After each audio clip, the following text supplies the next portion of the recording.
भगवान को प्रसन्न करने में जितना टाइम लगेगा, ऐसे तो कई जन्म बीत जाएगा भगवान को प्रसन्न करने में। आपको कई जन्म लग जाएगा। अगर आपका सरल विचार हुआ तो खेल खेल में इसी जन्म में प्रसन्न हो जाएगा। लेकिन उससे जल्दी प्रसन्न आपके घर में माँ और पिता और गुरु हैं, वो ना चाहने पर एक बार आप निर्मल मन होकर चरण में गिर जाएंगे तो तुरंत ही प्रसन्न हो जाते हैं। यहाँ गुरु जी प्रसन्न हो गए और बोले देखो आपके नसीब में तो संतान नहीं है, परंतु अगर आपको संतान चाहिए तो संतान मिलेगा, परंतु आप उनको देख नहीं पाए, यानी दर्शन नहीं कर पाए। तो यहाँ यज्ञदत्त बोले भले ही मेरा नेत्र चला जाए। मां शर्मा बोली हे गुरुजी मेरा भी नेत्र चला जाए कोई बात नहीं, लेकिन नगर के वासी हमको बांझ कह के तो नहीं पुकारेंगे, एक पुत्र तो हमें आ जाएगा।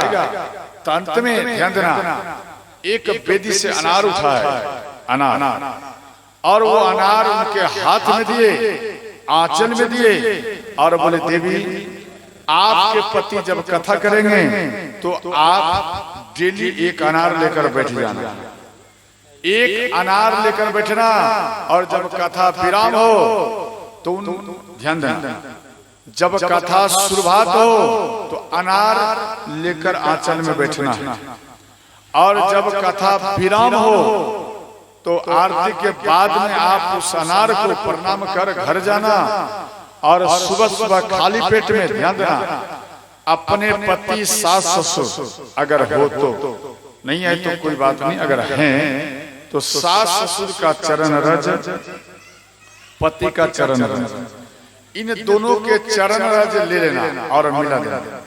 अनार के दाना से, अनार से दाना निकाल लेना और इन चरणामृत में मिलाकर ओम पति परमेश्वराय नमः इस मंत्र का जाप करके आप इन अनार के दाना को पा जाना खाली पेट में। याद रखना इस प्रकार का दिनचर्या पर डे होनी चाहिए, और कहीं शिव चर्चा हो, बृहस्पति पूजा हो, चाहे सत्संग की कथा हो, चाहे श्रीमद् भागवत कथा हो, चाहे शिव कथा हो और चाहे राम कथा हो,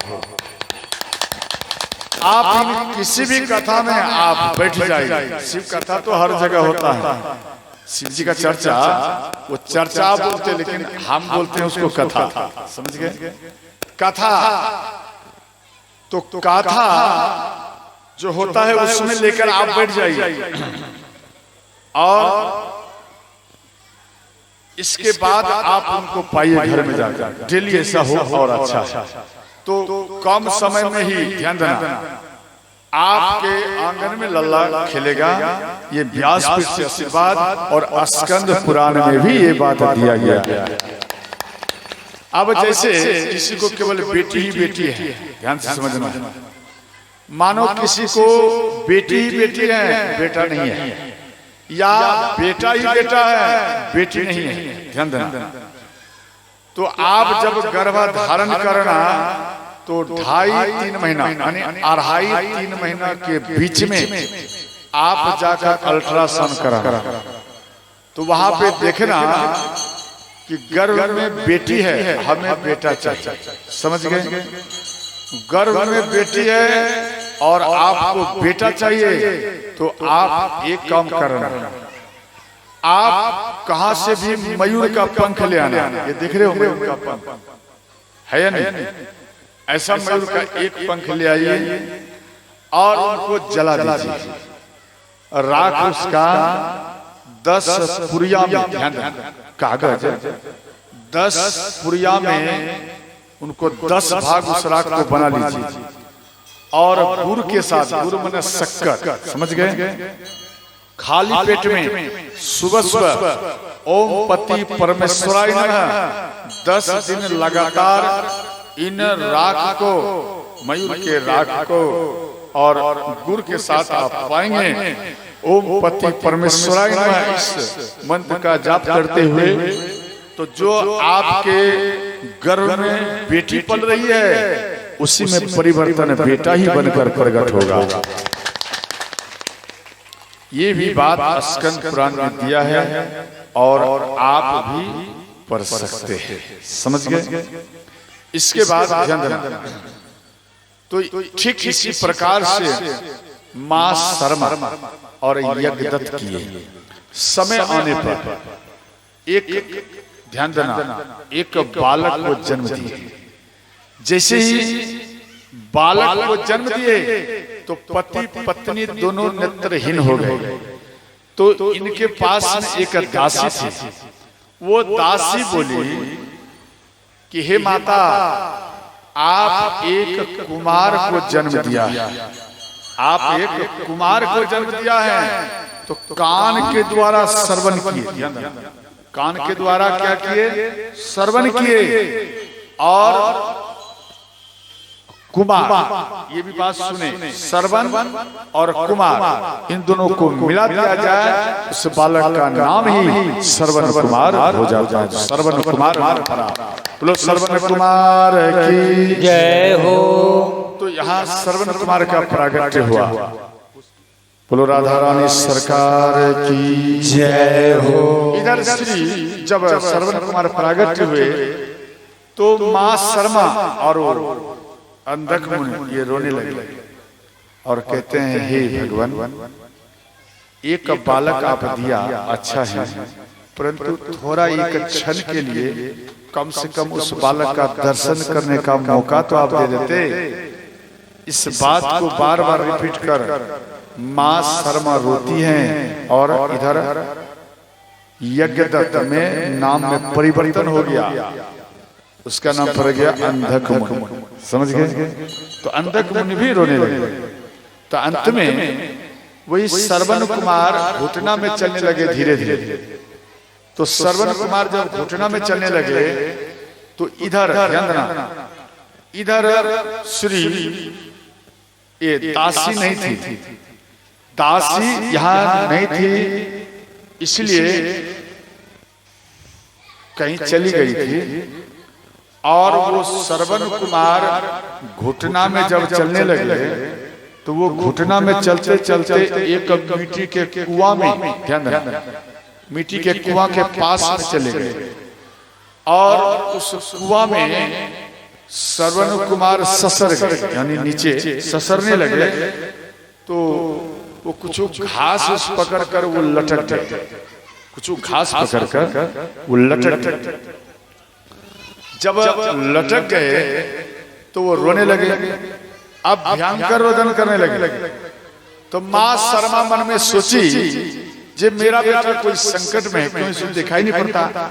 वो दासी को किल्ला किल्ला कर आवाज दिए, अरे कोई है, कोई है, मेरे बेटा को बचाओ, मेरा बेटा ना जाने कोई संकट में है, रो रहा है, कोई तो नगरवासियों मेरे बेटा को बचा लो।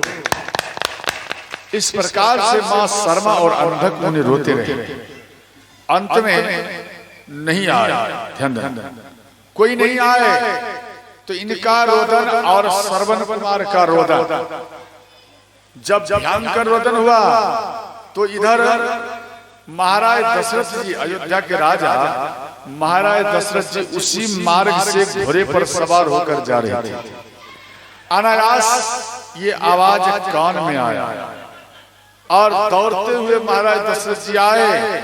ध्यान देना, छोटा बालक देखना, छोटा बालक जो होता वो छोटा बालक के पास में हाथ में आप अपना उंगली जरा लगा, उंगली समझ, उंगली पकड़ा देना तो आपका उंगली नहीं छोड़ेगा, वो कस कर पकड़ेगा, ऐसा कस कर पकड़ेगा कि आपको भी छुड़ाने में बल लगाना पड़ जाएगा।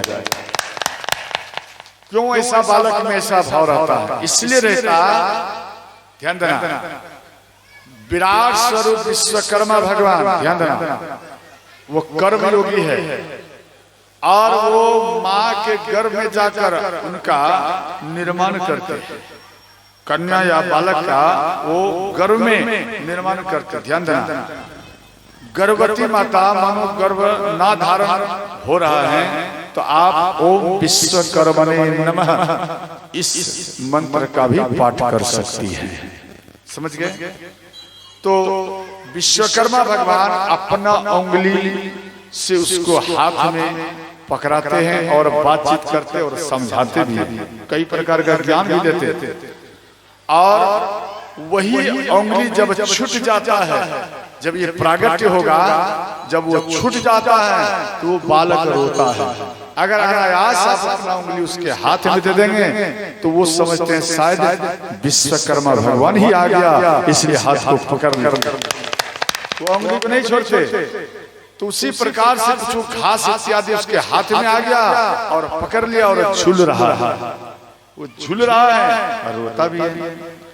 तो इधर महाराज दशरथ जी गिरते हुए श्रवण कुमार को उठाकर, ध्यान देना, श्रवण कुमार को यहाँ क्या किया, बचाए महाराज दशरथ। श्रवण कुमार को उठाकर और उनको अपने पास में लाया और माँ शर्मा जो रो रही थी उनके आंचल में श्रवण कुमार को दे दिए। अंधक मुनि और माँ शर्मा रोने लगी और कहती हैं कि हे राजन आप कौन हैं? तो महाराज दशरथ जी हाथ जोड़ लिए, बोले हे माता, हम अयोध्या के राजा महाराज दशरथ जी हैं और इसी मार्ग से हम जा रहे थे और आपका ये लल्ला एक कुआं में गिरने के लिए वो कुछ घास पकड़ कर झूल रहा था। अगर वो घास नहीं रहता तो आपका लल्ला जल में गिर जाता, ना जाने आगे क्या होता, ये ऊपर वाला ही जाने। इस बात को सुनकर मां शर्मा रोने लगी। जिसके नयन में नेत्र नहीं है उन मां को बहुत कष्ट होता है। जिस मां को ज्ञान नहीं है, जिस पिता को ज्ञान नहीं है, उसे बहुत ही कष्ट होता है। ध्यान देना। तो यहाँ पर मां शर्मा बोली कि हे राजन, आज मेरे इस आंचल को उजरने से आपने बचा लिया। आज मेरे इस आंचल को आपने उजरने से बचा लिया। आज मैं आपको आशीर्वाद दे रही हूं, जे आपके आंगन में भी लल्ला खिलेगा, ये मेरा आशीर्वाद है। महाराज दशरथ खुश हो गए, अयोध्या चले आए। इसके बाद श्रवण कुमार इधर बड़े तो भरद्वाज ब्राह्मण की बेटी, ध्यान देना, विद्या देवी, इनके साथ में श्रवण कुमार का विवाह करा दिया गया। जब विवाह हो गया तो श्रवण कुमार वो भिक्षा मांगने के लिए जाते थे। ध्यान से समझ, श्रवण कुमार भिक्षा मांगने के लिए जाते थे और भिक्षा मांगकर, ध्यान से समझना, भिक्षा मांगकर आते थे तो घर का भोजन चलता था। तो श्रवण कुमार चला गया और भिक्षा मांगने, ध्यान देना, आपकी पुत्रवधू यानी पुतहू, आपकी पुतहू आई है तो आपकी पुतहू मानो दूसरे घर से आपके घर में आई है तो वो पुतहू, ध्यान देना, वो पुतहू मानो बिगड़ी हुई नहीं है, सत्य पर चलने वाली है। तो पड़ोसन जो है अगर उसके पास में आन जान करना प्रारंभ कर देगी, अगर वो पड़ोसन स्वयं बिगड़ी हुई है तो उनके साथ में आपकी पुतहू भी श्रोताओं बिगड़ जाएगी। अगर आपकी पुतहू सत्य रूपी होगी और धर्म से जुड़े हुए होंगे, राम ग्रंथ को हाथ में लिए होंगे, शिव ग्रंथ को हाथ में लिए होंगे, तो वो पुतहू अगर आपके घर में आएगी तो याद रखना, बिगड़ा हुआ पड़ोसी अगर उनके पास में आ जाएगी तो वो भी सुधर कर अपने घर में चली जाएगी। उनके लिए जोरदार ताली बजा दे भक्तजनों, सदैव इनका मंगलमय हो। तो ये पुष्प दिया,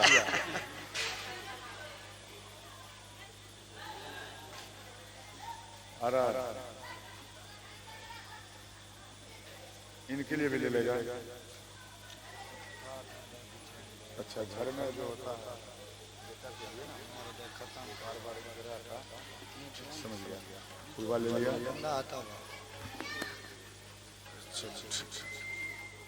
ठीक ठीक, ये मिल जाएगा। अब जाने की जरूरत है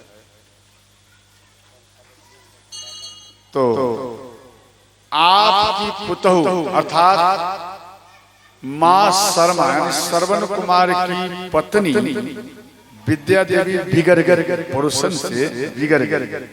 जब यह बिगड़ गई तो परोसन बोली देखो आपकी जो सास है ससुर है वो तो मर जाएगी, अरे खीर यानी तस्मै उनको खिलाने से क्या लाभ, अपने पति को खिलाओ ना और तू स्वयं खा, तभी तो मजबूत होएगी, और वो मजबूत होगा तभी तो उसको बल आएगा और वो भिक्षा ज्यादा ही मांग कर लाएगा।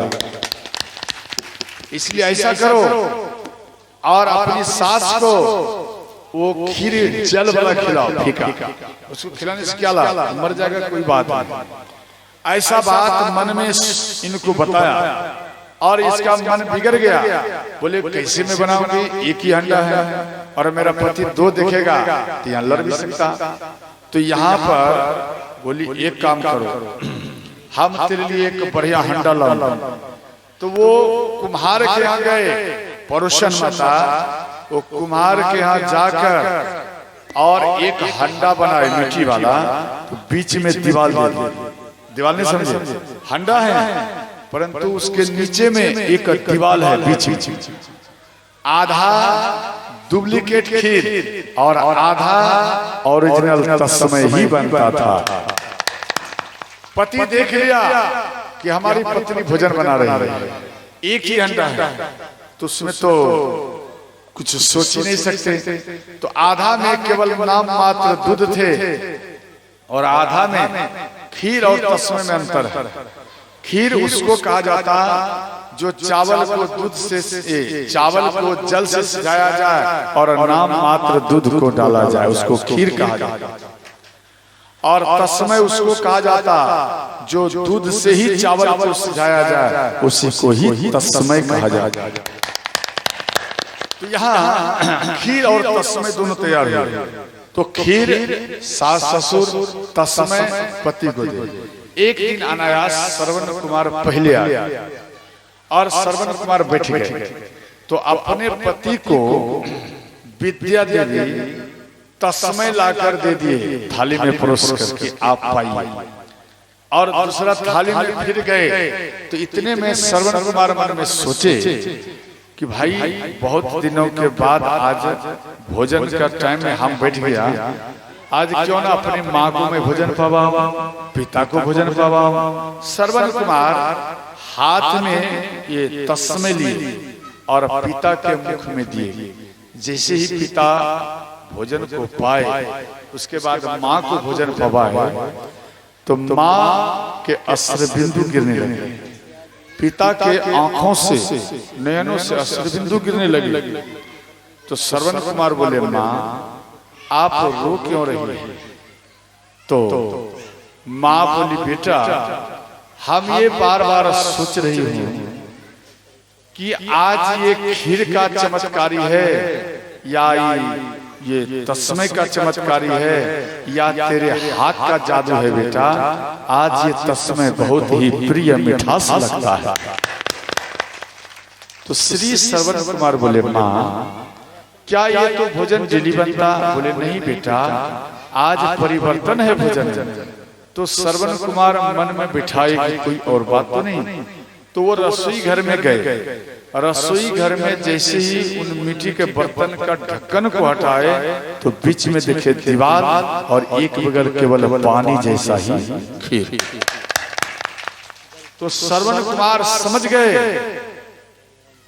मेरी माँ को ये भोजन नहीं पवाए थे, आज मेरी माँ तभी तो रो रही है। इसलिए वहां पर श्रवण कुमार क्रोध में आए और श्रवण कुमार बोले विद्या आपने बहुत बड़ा अपराध किया, मेरे पिता के साथ में मेरी माँ के साथ में आपने भोजन नहीं दिया, इसलिए आज अब इस कुटिया को छोड़कर जा रहा हूं। तो अपनी माँ और पिता को गोदी में उठाए श्रवण कुमार जा रहे थे।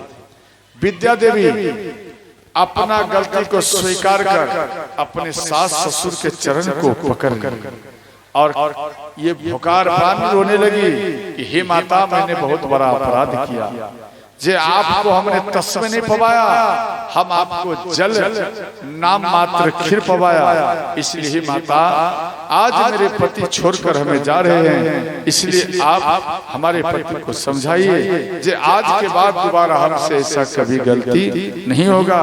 हे माता, आप हमें बार बार क्षमा कर दीजिए।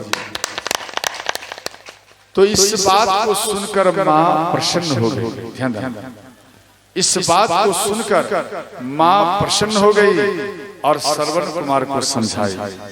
श्रवण कुमार अपनी माँ के बात को समझ गए। इसके बाद विद्या देवी और श्रवण कुमार माता पिता के साथ में सुखपूर्वक रहने लगे। एक दिन की बात, पति पत्नी मिलकर बैठे थे। अर्धरात्रि में उठकर विद्या देवी रो रही थी। तो श्रवण कुमार बोले कि देवी आप क्यों रो रही हैं? तो विद्या देवी बोली कि हे नाथ, क्या मेरे सास ससुर का नेत्र वापस नहीं आ सकता? कुछ ऐसा प्रयत्न करूं जिसमें मेरे सास और ससुर का नेत्र वापस आ जाए और हमको और आपको सास और ससुर कभी दर्शन नहीं किया, उसके दिल में, उसके हृदय में कैसा अनुभूति होता होगा। इसलिए अगर इनको नेत्र वापस आ जाए तो बहुत आनंद आएगा, ऐसा कोई उपाय ढूंढा जाए। तो अंत में पति पत्नी विचार किए और उन्हीं संत के पास में आए जिन संत के कृपा से, ध्यान देना, श्रवण कुमार का प्रागट्य हुआ। चरण में जाकर पति पत्नी गिर गए और मांग की। और तो ऋषिवर बोले देखो, आप अपने पिता और माँ को आप तीर्थ कराइए। तीर्थ, ध्यान देना, आप उनको तीर्थ कराइए तो उसी से आपके सास ससुर इनका नेत्र वापस आ जाएगा। श्रवण कुमार खुश हो गए, विद्या देवी खुश हो गई। ये प्रसन्न होकर के एक कांवर बनाए और कांवर में, ध्यान देना, उस कांवर में माँ और पिता को बिठाए। आपके सुल्तानगंज बाबा धाम में आए, माँ और पिता को स्नान कराया और जिस स्थान में भगवान शिव के लिए जल लेना चाहिए उस स्थान में पिता को बिठाए। जिस स्थान में माँ पार्वती के लिए जल लेना चाहिए उस स्थान में अपनी माँ को ही श्रोताओं बैठा दिया और बोलबम का मंत्र जाप करते हुए कांवर को उठाए और बाबा धाम की ओर चल दिए। शिव गंगा में जल भरे और माँ को गोदी में, पिता को गोदी में लेकर भगवान शिव को जल चढ़ाया। इसी प्रकार से तीर्थ करते हुए बद्री का आश्रम थोड़ा ऊंचा में है और उसी में जा रहे थे। तो ऊपर पर जब चढ़ रहे थे तो विद्या देवी, ध्यान देना, वो पीछे में, श्रवण कुमार आगे में कमर लेकर के जा रहे। तो विद्या देवी, ध्यान देना, वो जब पर्वत पर चढ़ रही थी तो उनका चरण थोड़ा फिसल गया। बद्री का आश्रम की बात, उसी मार्ग में चरण जब इसका फिसल गया तो विद्या देवी चिल्लाने लगी, हे प्राणनाथ हमें बचाइए। तो श्रवण कुमार इस बात को सुन लिए। श्रवण कुमार देख लिए और विद्या देवी एक ऊंचा से लुढ़कते हुए, गिरते हुए, टकराते हुए और अंत में एक खाई में श्रोताओं गिर गए। जब खाई में गिर गए तो इधर श्रवण कुमार अपने पत्नी को देखे गिरते हुए तो वो श्रवण कुमार रोने लगे। श्रवण कुमार एक वृक्ष के पास में आए और एक वृक्ष के पास में आए और उन वृक्ष में अपनी माँ और पिता को रख दिया। श्रवण कुमार बोले, माँ, हे पिताश्री, आप इस वृक्ष को पकड़ कर रही हैं, और जब तक मैं ना आऊं, हे माता बार बार निवेदन है, आप इस पैर को मत छोड़ना माँ, आप इस पैर को मत छोड़ना। और माँ घबराई, बोले बेटा कोई बात क्या? बोले माँ कोई बात नहीं, हम तुरंत आता हूँ, लेकिन माँ आप इस पैर को मत छोड़ना, कितना भी कोई बात हो, लेकिन पैर को आप मत छोड़ना। तो क्यों? मानो नेत्रहीन है, थोड़ा पैर को छोड़ेंगे, एक तो हमारी पत्नी गिर गई और मेरी माँ भी गिर जाएगी, तो फिर मेरा पुत्र धर्म सदा के लिए ही नष्ट हो जाएगा। श्रवण कुमार ऊपर से धीरे धीरे किसी प्रकार से खाई में आया, और खाई में ये अपने पति को बार बार विद्या देवी याद करती थी, परंतु थी अभी जीवित, इनका मृत्यु नहीं हुआ था। तो विद्या देवी का हर अंग टूट चुका था। तो श्रवण कुमार अपने पत्नी को उठाकर गोदी में लिए और विद्या देवी रोने लगी।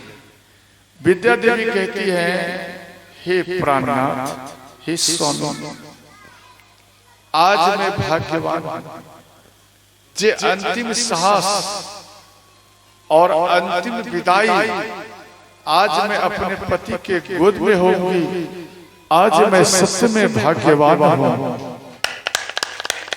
विद्या देवी रोते हुए अपने पति को याद करती है, और श्रवण कुमार वो रोने लगे, बोले देवी अगर आप हमें छोड़कर चली जाएगी तो फिर हमारा क्या होगा? हम शेष जिंदगी कैसे निर्वाह करेंगे? मेरी माँ मेरे पिता इनको नेत्र नहीं है, अगर हम भिक्षाटन के लिए जाता हूँ तो आप हमारी माँ का ख्याल रखती हैं, मेरे पिता का ख्याल रखती हैं, और मेरे पिता और मेरी माँ का नेत्र वापस आएगा, वो अगर आपको ढूंढेंगे तो हम क्या उत्तर दूंगा? विद्या देवी बोली, हे प्राणनाथ, आप मेरी माँ से बोलना जब नेत्र वापस आ जाए, पहले मत बोलना है। आप मेरी माँ से बोलना कि हे माता, आपकी विद्या देवी आपके तीर्थ यात्रा में तीर्थ यात्रा कराते कराते और ये बद्री का आश्रम जाने के मार्ग में चरण फिसल गया, और आपके पुत्र वधू इन खाई में गिर गई, और अंत में मेरे ही गोदी में आपकी पुत्र वधू प्राण को त्याग दिया है। आप मेरी माँ मेरे पिता को कह देना। तो विद्या देवी रोते हुए श्रवण कुमार रोने लगे, और अंत में विद्या देवी के शरीर को देखकर, जब पत्नी अंतिम सांस गिनती है तो पत्नी का धड़कन तेज उससे भी ज्यादा तेज उनके पति का हो जाता है। अगर पति मानो प्राण को त्यागने के लिए जा रहे हैं तो पति का जो धड़कन चलता उससे ज्यादा तेज पत्नी का ही चलन प्रारंभ हो जाता। यहाँ श्रवण कुमार बार बार उनका धड़कन तेज हो रहा है, और कहता है देवी आप मुझे छोड़कर मत जाओ, हमें छोड़कर मत जाओ देवी, हमारा बात मानो, मत जाओ। तो वो हाथ जोड़कर और ओम पति परमेश्वराय अपने पति के मुख को देखते हुए विद्या देवी ओम पति परमेश्वराय ओम पति परमेश्वराय नमः इस प्रकार से जाप करते करते विद्या देवी अपने प्राण को ही अपने पति के गोद में ही त्याग दिए। श्रवण कुमार फुट फुट कर रोने लगे। श्रवण कुमार रोने लगे, देवी आज हमें छोड़कर आप चली गई, एक आप थी सहारा, जब माँ और पिता का मैं सेवा किया करता था, और आज ये भी छोड़कर चली गई, मैं माँ का कैसे सेवा करूंगा? ध्यान देना, किसी का पत्नी अगर चली जाती है तो पति को बहुत बड़ा संकट आता है, बहुत बड़ा दुख होता है। उसी प्रकार से श्रवण कुमार फुट फुट कर रोने लगे, और अंत में उनका अग्नि संस्कार, कुछ लकड़ियां इकट्ठा किए, अपने पत्नी के शरीर को अग्नि में प्रवेश किए, और विद्या देवी जलकर भस्म हुई। उनके राख को ध्यान देना, उनके राग को एक कपड़े में लपेटकर वो अपने पास में रख लें कि विद्या देवी जब मेरी माँ का नेत्र वापस आएगा, जब मेरी माँ हमें देखेंगे और जब तुझे याद करेंगे तो अपनी माँ को मैं यही राग दिखाऊंगा कि माँ आपकी पुत्र वधू ये पर्वत पर से तीर्थ करते हुए मार्ग में ऊपर से नीचे गिर गई और उसी का राग है माँ, और यह राग देख करके मेरी माँ अपने सीने में धैर्य रखेगी, इसलिए इस राग को मैं देवी अपने पास में लेकर के जा रहा हूँ। इस प्रकार से रोते हुए श्री श्रवण कुमार अपनी माँ के पास में आए और माँ बोली बेटा आप क्यों रो रहे हो, क्या बात है बेटा? बोले माँ कहीं कोई बात नहीं। तो अंत में अपनी माँ को लेकर बद्री का आश्रम में तीर्थ कराए और इसके बाद ध्यान देना श्री श्रवण कुमार अयोध्या की नगरी की तरफ आए और पास में ही सरयू महारानी, तो एक कुटिया में श्रवण कुमार रुक गए और मन में विचार किए कि संध्या हो गया, आप इस जगह से जाना अच्छा नहीं। तो वहां पर रुक गए तो माँ और पिता बोले बेटा हमको प्यास लग गया, हमें जल चाहिए। तो श्रवण कुमार बोले माँ जल तो नहीं है, अच्छा जल लेकर मैं आ रहा हूं। ध्यान देना माँ के पास में नेत्र नहीं है, यानी दिखाई नहीं देता, दृष्टि नहीं है, पिता भी नहीं है, तो इनको ये मालूम नहीं कि संध्या हुआ या सुबह हुआ, इसको कुछ मालूम नहीं। तो अंत में जैसे ही बोली माँ शर्मा कि हमें जल चाहिए, तो जल का बात जैसे ही आया तो माँ इस श्रवण कुमार एक घड़ा ली और देखो कोई अगर घटना घटने वाला होता है, जैसे आपके बेटा के साथ में कोई मानो घटना घटने वाला है या आपके पति के साथ में कोई घटना घटने वाला है, तो वो पत्नी वो माँ वो पहले ही उसको मालूम पड़ जाता है। अगर वो माँ आपको सावधान कर दे कि बेटा मत जाओ, या वो पत्नी आपको सावधान कर दे आप मत जाइए। देवी तारा बाली को संकेत किए थे कि हे प्राणनाथ आप मत जाइए, लेकिन बाली अपने पत्नी के बात को काट दिया। रावण मां मंदोदरी रावण को संकेत किए थे, मां मंदोदरी के बात को काट दिया और अंत में उसका ही श्रोताओं मृत्यु हुआ। इसलिए कभी भी अभाव अगर मानो कहीं जा रहे हो, अगर आपके अनायास पत्नी इस बात को कह दे हे प्राणनाथ आज मत जाइए आप कल जाना, तो याद रखना इन बात को अगर आप रख लेते हैं कितना भी बड़ा काम हो, तो आपके ऊपर जो संकट आने वाला है वो आपकी पत्नी के पति वर्ता स्त्री के कारण, ध्यान देना उन धर्म के कारण वो संकट ही टल जाएगा। इसलिए तो यहाँ माँ मना की बेटा मेरा मन घबरा रहा है आप मत जाइए। तो श्री श्रवण कुमार बोले माँ अगर आज जल में नहीं पिलाऊंगा तो मेरा पुत्र धर्म समाप्त हो जाएगा, इसलिए माता आप हमें मत रोकिए और हम आपको प्यास में रखना नहीं चाहते। हम तुरंत गया और जल लेके यूं आया, आप मत घबराना। माँ के चरण में श्रवण कुमार गिर गए। अपनी माँ के चरण को जब उन्होंने छुआ स्पर्श किया, पिता के चरण को स्पर्श किया, श्रवण कुमार की आंखों से अश्रु बिंदु गिरने लगे।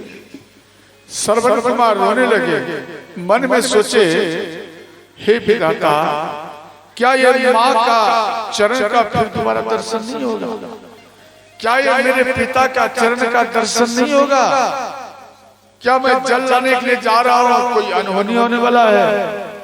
इस प्रकार से श्रवण कुमार बार बार इस बात को मन में विचार कर अपने माँ और पिता के चरण का दर्शन कर बार बार वो फुट फुट कर रोने लगे। और अंत में श्रवण कुमार, ध्यान देना, श्रवण कुमार वो घड़ा लेकर के जल में आया, जल में घड़ा को डुबाए। जैसे ही डुबाए तो उन घड़ा में थोड़ा बुलबुला होता।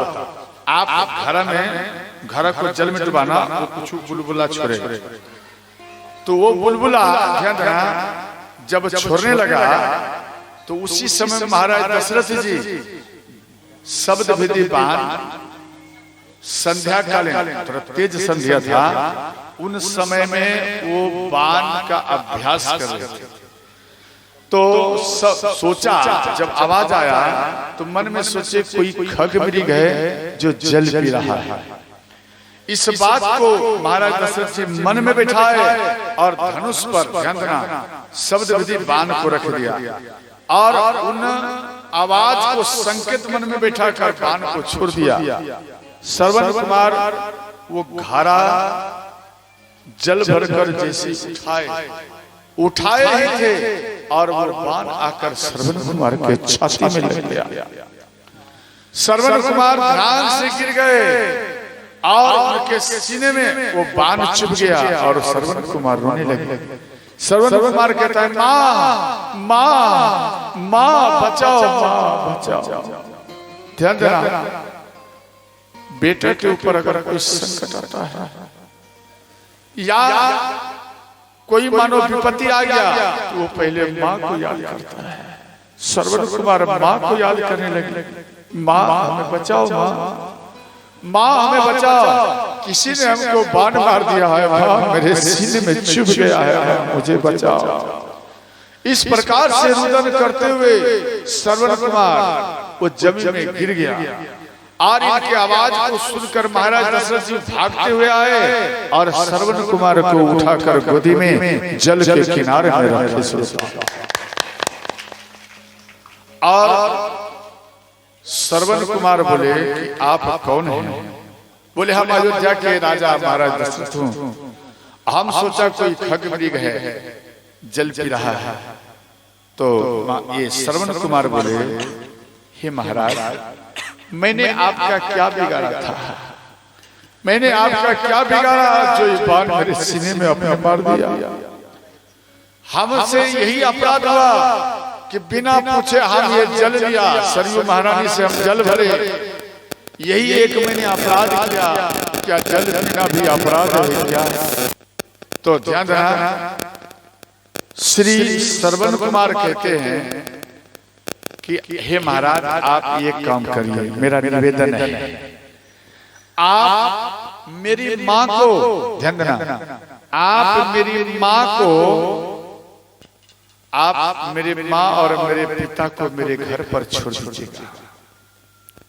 अब मैं तो जीवित नहीं रहूंगा, मेरी माँ नेत्रहीन है, मेरे पिता नेत्रहीन है, और इस वन में रहेंगे तो कौन उसको रोटी पवाएगा, कौन उसको जल पिलाएगा? अगर नगर में रहेंगे तो कम से कम समाज का व्यक्ति को दुख होगा, तो कम से कम देख करके भाई देखो इसको संतान नहीं, कम से कम एक लोटा जल पिला दो। मेरी माँ मेरे पिता को जल भी अवश्य पिला देगा। अगर मेरे माँ और पिता इन जगह में रह जाएंगे, वन में रह जाएंगे, तो मेरी माँ तरफ तरफ कर मर जाएगी, मेरी माँ मर जाएगी, मेरे पिता मर जाएंगे। इसलिए महाराज आपसे विशेष निवेदन है, मेरी माँ को आप मेरे घर पर छोड़ दीजिएगा। महाराज दशरथ जी बोले, आप मत घबराइए, हम आपका उपचार कराएंगे। श्रवण कुमार बोले, हे महाराज, मेरा उपचार नहीं हो सकता, इसलिए कि मेरा प्राण अब निकलने पर है, और ये घड़ा लीजिए, ये घड़ा आप लेकर जाइए और आप मेरी माँ को कुछ मत कहना, आप मेरी माँ को कुछ मत कहना, और पहले जल पिलाना। ध्यान देना, पहले जल पिलाना। तिनको हित सो नीर पिबाई पाछे कहियो सब समझाई। आप पहले मेरी माँ को जल पिलाना, मेरा जल पहले मेरी माँ को जल पिलाना, उसके बाद मेरी माँ को कहना कि हे माता, आपका जो बेटा था श्रवण कुमार, वो मेरे बाण के द्वारा उसका मृत्यु हो गया। इसके बाद बोलना, अगर आप पहले बोलेंगे तो मेरी माँ बिना जल पिए ही अपने प्राण को ही त्याग देगी। तो श्री ध्यान देना, श्री श्रवण कुमार के सीने से महाराज दशरथ जी बाण को निकाले। जैसे ही बाण को खींचे तो श्रवण कुमार रोने लगे और श्रवण कुमार रोते हुए कहते हैं, से जब ही निकालियो बाना ओंकार का छोड़ियो प्राण। जैसे ही बाण को निकाले तो जोर से श्रवण कुमार खिलाए, जोर से माँ माँ माँ, ओ माता पिता नमः। ये माता पिता का स्मरण करने का मंत्र है। श्रवण कुमार इस मंत्र का उच्चारण किए, ओम माता पिता नमः, ओम माता पिता नमः। अंत में श्रवण कुमार अपने शरीर से प्राण को ही छोड़ दिया। श्रवण कुमार का मृत्यु हो गया और अंत में जब मृत्यु हो गया तो महाराज दशरथ जी घड़ा में जल लेकर आए और महाराज दशरथ जी कुछ नहीं बोल रहे। उनके आहार से मां शर्मा कहती कि श्रवण कुमार आ गया, श्रवण कुमार आ गया बेटा, आ गया बेटा, आओ बेटा, लाओ जल, लाओ बेटा जल पीऊंगा। तो महाराज दशरथ जी कुछ नहीं बोले, बिन बोले हम पियहि ना नीरा, सुन भय दशरथ अधिक अधीरा। तो महाराज दशरथ जी को कह रहे हैं कि बेटा श्रवण कुमार आप बोलो, अगर आप नहीं बोलोगे तो बिना बोले हम आपके हाथ से जल नहीं पीऊंगा बेटा। पुत्र ना बोलत आज तुम हमसे सुंदर वे, कारण कवन सो कहब सब जासो हो जिए। बेटा आप क्यों नहीं बोलते? इसका अर्थ है अपने पति पत्नी में बात करने लगे, यही सोच एक बात बोलूं, श्रवण कुमार क्यों नहीं बोल रहे हैं? अरे श्रवण कुमार इसलिए नहीं बोल रहे हैं, श्रवण कुमार तीर्थ कराते कराते थक चुका है, इसलिए मेरा बेटा नहीं बोल पा रहा है। माँ बोली बेटा आप ये काम करो, आप तीर्थ कराना छोड़ दो, हमें बेटा नयन नहीं चाहिए, हम नेत्रहीन होकर हम समय को व्यतीत कर लूंगी, परंतु बेटा तेरा नाराजगी हम सहन नहीं कर पाऊंगे, इसलिए बेटा चलो घर लौट जाते हैं। अरे मेरे दोनों नयन का तारा आप ही हो बेटा, आप क्यों घबरा रहे? तो फिर भी नहीं बोले, बोले बेटा क्यों नहीं बोल रहा है, क्या बात? तो श्री महाराज दशरथ जी बोले कि हे माता आप पहले जल को पी लीजिए। तो माँ शर्मा बोली कि आप कौन हैं? तो महाराज दशरथ जी बोले हम अयोध्या के राजा महाराज दशरथ जी और आप जल पी लीजिए। बोले मेरा बेटा श्रवण कुमार कहाँ है? तो महाराज दशरथ जी बोले हे माता पहले आप जल पी लीजिए, उसके बाद हम आपको बताएंगे। तो माँ शर्मा और अंगद मुनि बोले नहीं नहीं, आप पहले हमें हमारे बेटा के बारे में बताइए, मेरे बेटा कहाँ है? जब तक आप मेरे बेटा के बारे में नहीं बोलेंगे तब तक हम जल को नहीं ग्रहण करेंगे। तो अंत में यहाँ बोले कि हे माता आप हमें क्षमा कर देना, जे आपका बेटा हम सोचा के ये जल पी रहा है, इसलिए हम शब्द विधि पान का अभ्यास कर रहा था और वो शब्द विधि पान हम छोड़ दिया और आपके बेटा श्रवण कुमार के सीने में वो पान लग गया और आपका बेटा श्रवण कुमार प्राण को त्याग दिया है। माँ रोने लगी। जिसका बेटा चला जाता है, जिसका बेटा चला जाता, जिनका पति चला जाता, जिनकी पत्नी चली जाती है, उस व्यक्ति से पूछो कि बिछुड़ने का क्या दुख होता है। तो यहाँ पर रोने लगे, माँ किला किला कर रोने लगी, बेटा श्रवण कुमार तू मुझे छोड़कर चला गया बेटा। अंत में महाराज दशरथ जी को बोले, हे महाराज आप हमें हमारे बेटे के पास ले चलिए। तो इधर महाराज दशरथ जी किनारे में लाए और अपने बेटे को गोदी में उठाए और यहाँ माँ कहती है, पुत्र ना बोलत पुत्र उठाय गोद करी महतारी, रोवन लागी शब्द कर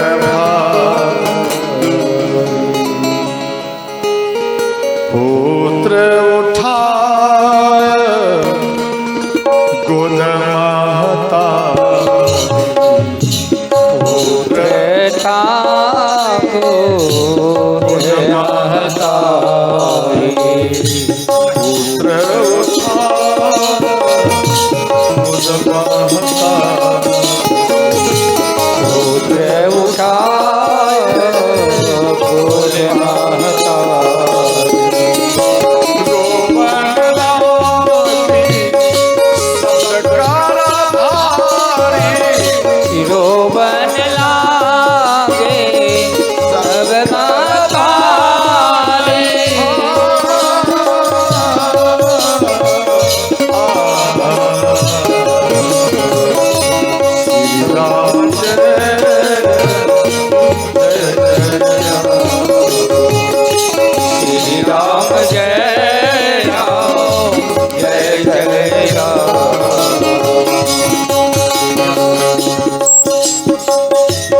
माँ शर्मा बोली कि हे महाराज आप अपना एक काम करो, आप चीता बनाइए चीता। तो महाराज दशरथ जी लकड़ी को इकट्ठा किया गया और माँ शर्मा पति पत्नी बैठ गए चीता पर। और इसके बाद श्रवण कुमार को अपने गोदी में बोले आप हमें दे दीजिए। तो महाराज दशरथ जी श्रवण कुमार को उठाकर मां शर्मा के गोदी में दे दी। इसके बाद मां शर्मा बेटा को देखकर छूकर रोती है और महाराज दशरथ जी हाथ जोड़कर विनती की कि हे माता आपका बेटा श्रवण कुमार चला गया तो आप उदास मत होइए। श्रवण कुमार के जगह पर आप हमें बेटा के रूप में आप हमको स्वीकार कर लो माँ। परंतु आप अपना प्राण त्याग मत करिए। मां शर्मा बोली कि हे राजन, आप मेरा बेटा का उपाधि क्या लोगे? अरे मेरा बेटा एक ही है इस संसार में और वो है श्रवण कुमार। आज वो मेरा बेटा श्रवण कुमार हमें छोड़ करके चला गया, और अगर मेरा बेटा चला गया तो हम इसके सहारे, इससे अच्छा है बेटा के साथ में मैं भी चला जाऊं।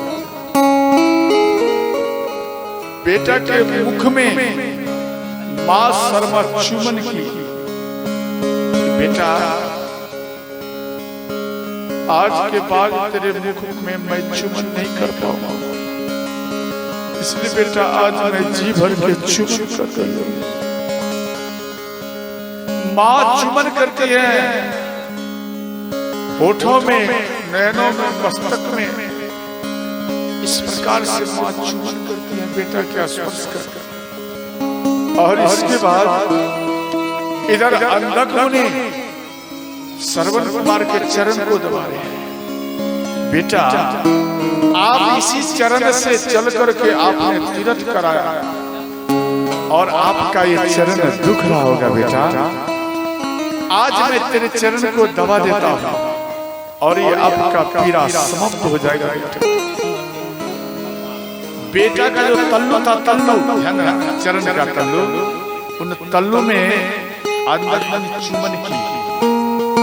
बेटा इसी तल्लू से, इसी चरण से आप नंगे पांव में चलकर हमको तीर्थ कराना। इसलिए बेटा हम इस तल्लू को मैं चुमन कर रहा हूं। पिता उनके चरण में चुमन किए और घुटन में, चरण में बार बार चुमन कर। बेटा आज के बाद ना ये तेरा चरण मिलेगा बेटा, ना ये तेरा पिता तुझे मिलेगा। तू मुझे छोड़कर चला गया बेटा, आज मैं तेरे साथ साथ तेरी माँ और तेरे पिता भी आ रहे हैं बेटा। तो माँ शर्मा रोते हुए विधाता से बोली कि हे विधाता ध्यान देना, माँ जो होती है, माँ अपने बेटा को पाने के लिए अपने शरीर के हर अंग को टुकड़ा कर देती है। आज ये माँ, ध्यान देना, आज ये माँ अपने नयन को गंवा दिए, इसलिए एक केवल बेटा के लिए, एक संतान के लिए माँ अपने नेत्र को गंवा दिए। नेत्र नहीं भी रहेगा कोई बात नहीं, लेकिन मेरा बेटा तो रहेगा। और ध्यान देना, जब पति पत्नी एक हो जाते तो पत्नी कहती है पति से कि अगर आप हमको प्रसन्न करना चाहते तो आप अपनी माँ का कलेजा काट करके लाइए। तो वो बेटा अपने पत्नी के बात को मानकर क्षण भर का सुख के लिए और माँ के पास आ जाते हैं, वृद्ध माँ के पास, और माँ को रोटी तक नहीं देते खाने के लिए, और उस माँ के पास आ गया। और वो बेटा कहता माँ आपका हमें कलेजा चाहिए। बोले बेटा कलेजा क्या करोगे? बोले माँ हमारी पत्नी बोली है अगर आप कलेजा लाओगे तो आपसे मैं प्रेम बढ़ा दूंगा। तो माँ बोली बेटा अगर मेरा कलेजा ले लेने से आपका घर बस जाए बेटा, आपका परिवार बस जाए, तो बेटा देख क्या रहे, ये तेरे माँ का सीना है और देख ये अस्त्र रखा हुआ है, आप इस कुल्हाड़ा का मेरे सीने में प्रहार करो और सीने को फाड़ कर बेटा इस कलेजे को आप लेकर चले जाओ। और वो बेटा, ध्यान देना, वो बेटा अस्त्र को उठाया, कुल्हाड़ा माँ के सीने में प्रहार किया, माँ के सीने में प्रहार किया और माँ रोने लगी। माँ ध्यान से जमीन में गिर गई और माँ के सीने को फाड़ दिया। माँ जीवित है, देख रही है। माँ अपने बेटे माँ अपने बेटा को देख रही है कि मेरा बेटा आज देखो मेरे सीने में कुल्हाड़ा चलाकर मेरे सीने को फाड़ दिया है और मेरे कलेजे को काट करके लेकर जा रहा है। और वो माँ रोते हुए कहती है बेटा जा बेटा तेरा कल्याण हो बेटा तेरा कल्याण हो।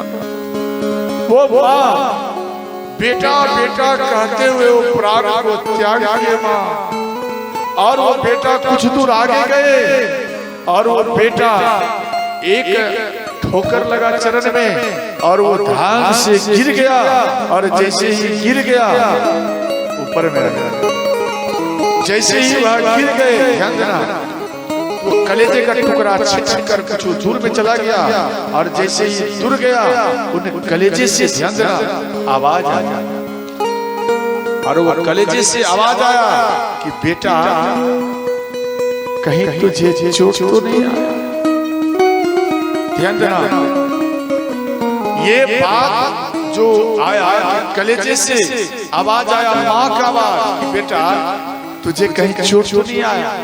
इनके अंदर में ज्ञान का पट खुल गया और देखा मेरे माँ का देखो कलेजा है और इस कलेजे से आवाज मेरी माँ का आ रहा है। अरे पत्नी से तो बढ़कर मेरी माँ थी, आज मैंने बहुत बड़ा अपराध किया जब अपनी माँ का ही मैंने हत्या किया। माँ के पास दौड़ते हुए जैसे ही आए माँ तो चल बस माँ तो बेटा बेटा कहते प्राण को त्याग गया।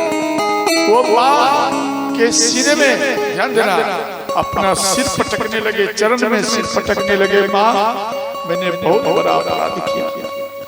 माँ ऐसी होती बेटा के सुख के लिए अपना भी प्राण को दांव पर देते और अंत में हाथ में मसाले लिए और हाथ में मसाले लेकर महाराज दशरथ जी को बोले हे महाराज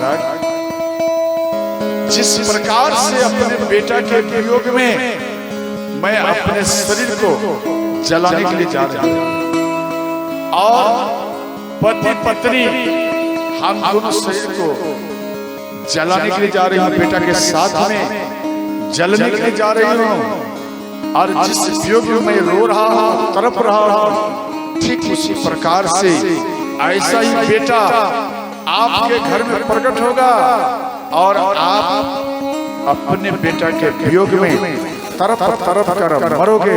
ये मेरा श्राप है। इस श्राप को सुनकर महाराज दशरथ जी ध्यान देना रोने लगे और जो खुश भी हुए जो शर्मसार नहीं हो रहे थे। तो अंत में विधाता को बोले हे विधाता अगर अगला आप हमको जन्म देना तो हमें पुत्र के रूप में यही मेरा बेटा श्रवण कुमार देना। भले ही आप हमें उस जन्म भी नेत्रहीन ही दे देना कोई बात नहीं लेकिन बेटा मेरा श्रवण कुमार ही चाहिए। तो इस प्रकार से ध्यान देना जब मसाल माँ शर्मा के हाथ में थे और चिता में लगाया पूरा चिता में अग्नि पकड़ लिया माँ के शरीर में पकड़ लिए पिता के शरीर में। तो माँ के शरीर में जब पीड़ा पहुंचे तो माँ तड़प रही थी और अपने बेटा को आंचल में छुपा रही थी। बेटा कहीं तेरे शरीर में आग तो नहीं पकड़ रहा है बेटा देख बेटा मेरे शरीर में अग्नि पकड़ लिया बेटा और बहुत दर्द होता है। वो माँ रोते हुए उस स्थिति में भी अपने बेटा को अपने कलेजे के सीने में सुरताओं चिपकाने लगे माँ और आंचल में छुपाने लगे। अंत में ये माँ और पिता और बेटा ये तीनों चलकर बस और अंत में महाराज दशरथ जी जिस प्रकार से कर्म एक पिता का करना चाहिए उस प्रकार से वो पुत्र बन करके इनका अगन संस्कार और दान ये सब महाराज दशरथ जी किए श्रोता। तो यहाँ महाराज दशरथ जी कहते हैं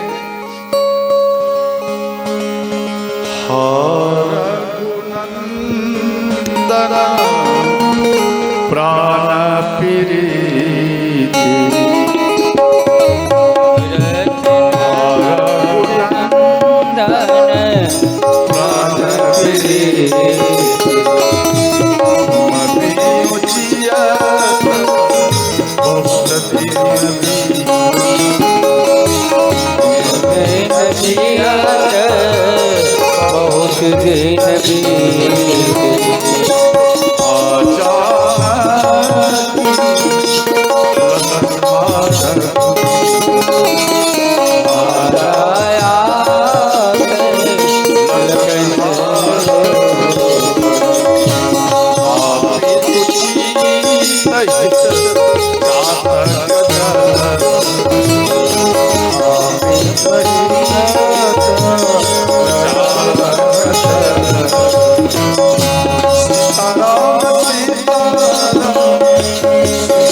सीताराम सीताराम